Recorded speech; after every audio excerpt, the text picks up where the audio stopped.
আসসালামু আলাইকুম, স্বাগতম জানাচ্ছি বিবিসি নিউজ আন্তর্জাতিক সংবাদে। শুরুতেই সংবাদ শিরোনাম, এরপর বিস্তারিত। ইসরায়েলগামী ব্রিটিশ অস্ত্রের চালান জব্দ করল বেলজিয়াম। হরমুজে জাহাজ চলাচল নিয়ে নতুন প্রস্তাব দিল ইরান। হরমুজ নিয়ে এবার যুক্তরাষ্ট্রকে কঠোর হুঁশিয়ারি দিল ইরান।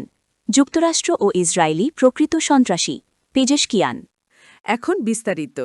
আপনি যদি ইসরায়েলের ধ্বংস চান এবং মুসলিমদের পাশে থাকেন, তাহলে ভিডিওতে লাইক করে চ্যানেলটি অবশ্যই সাবস্ক্রাইব করে দিবেন এবং আপনার মূল্যবান মতামত অবশ্যই কমেন্টে লিখে জানিয়ে দিবেন। ইসরায়েলগামী ব্রিটিশ অস্ত্রের চালান জব্দ করল বেলজিয়াম। যুক্তরাজ্য থেকে ইসরায়েলের উদ্দেশ্যে পাঠানো সামরিক সরঞ্জামের দুটি চালান জব্দ করেছে বেলজিয়াম।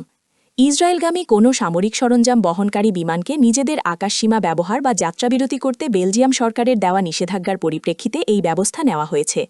মধ্যপ্রাচ্য বিষয়ক সংবাদমাধ্যম মিডল ইস্ট আই এই তথ্য নিশ্চিত করেছে। গত মাসে ব্রিটিশ সংবাদমাধ্যম ডিক্লাসিফাইড, বেলজিয়ান এনজিও ভ্রেডেস একটি, আইরিশ ওয়েবসাইট দ্য ডিচ এবং ফিলিস্তিনি ইউথ মুভমেন্ট সম্মিলিতভাবে ব্রাসেলস কর্তৃপক্ষকে সতর্ক করেছিল যে লিয়ঞ্জ বিমানবন্দর হয়ে যুক্তরাজ্য থেকে ইসরায়েলে অস্ত্রের চালান যাচ্ছে। এই তথ্যের ভিত্তিতে গত 23 মার্চ ব্রিটেন থেকে রওনা হওয়া চালান দুটি 24 মার্চ বেলজিয়ামের লিয়ঞ্জ বিমানবন্দরে জব্দ করা হয়। এক বিশেষজ্ঞ প্রকৌশলী চালান দুটি পরীক্ষা করে সেখানে ফায়ার কন্ট্রোল সিস্টেম এবং সামরিক বিমানের খুচরা যন্ত্রাংশ খুঁজে পান, যা যথাযথভাবে ঘোষণা করা হয়নি। এই ঘটনায় বেলজিয়াম কর্তৃপক্ষ একটি ফৌজদারি তদন্ত শুরু করেছে। তবে তদন্তের স্বার্থে জড়িত প্রতিষ্ঠানগুলোর নাম প্রকাশ করতে অস্বীকৃতি জানিয়েছে দেশটি।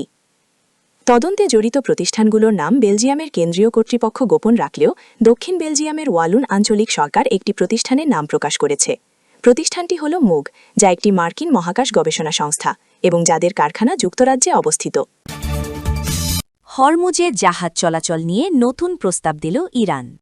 গুরুত্বপূর্ণ আন্তর্জাতিক জলপথ হরমুজ প্রণালীতে বাণিজ্যিক জাহাজগুলোর চলাচলের ব্যাপারে নতুন একটি প্রস্তাব দিয়েছে ইরান।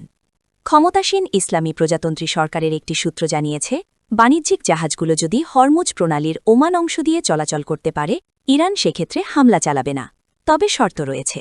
প্রস্তাবটি তখনই কার্যকর কিংবা বাস্তবায়নযোগ্য হবে যখন ওয়াশিংটন তেহরানের দাবিগুলো মেনে নিতে প্রস্তুত থাকবে।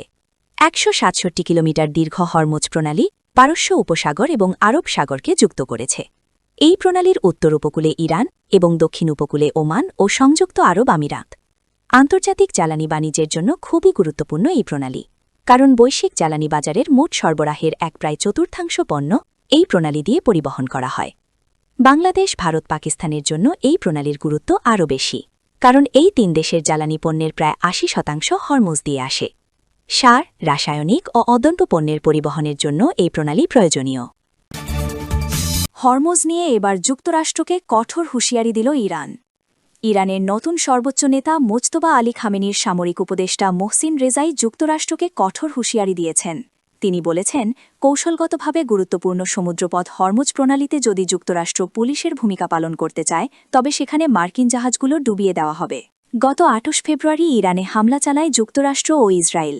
এর পরপরই হরমুজ প্রণালীতে জাহাজ চলাচল বন্ধ করে দেয় তেহরান। এখন এই প্রণালী আর ইরানের বন্দরগুলোতে নোম অবরোধ আরোপ করে রেখেছে যুক্তরাষ্ট্র। এই পরিস্থিতিতে ইরানের রাষ্ট্রীয় টিভিতে মোহসিন রেজাই বলেন, ট্রাম্প হরমুজ প্রণালীতে পুলিশ হতে চান। এটা কি আপনার কাজ? এটা কি যুক্তরাষ্ট্রের মতো শক্তিশালী একটি সামরিক বাহিনীর কাজ?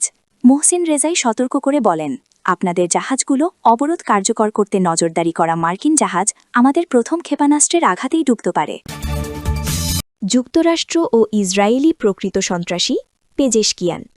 ইরানের বেসামরিক অবকাঠামোতে যুক্তরাষ্ট্র ও ইসরায়েলের হামলার তীব্র সমালোচনা করেছেন ইরানি প্রেসিডেন্ট মাসুদ পেজেশকিয়ান। তিনি এ হামলাকে আন্তর্জাতিক আইন ও মানবিক নীতির পরিপন্থী এবং অন্যায় বলে আখ্যায়িত করেছেন।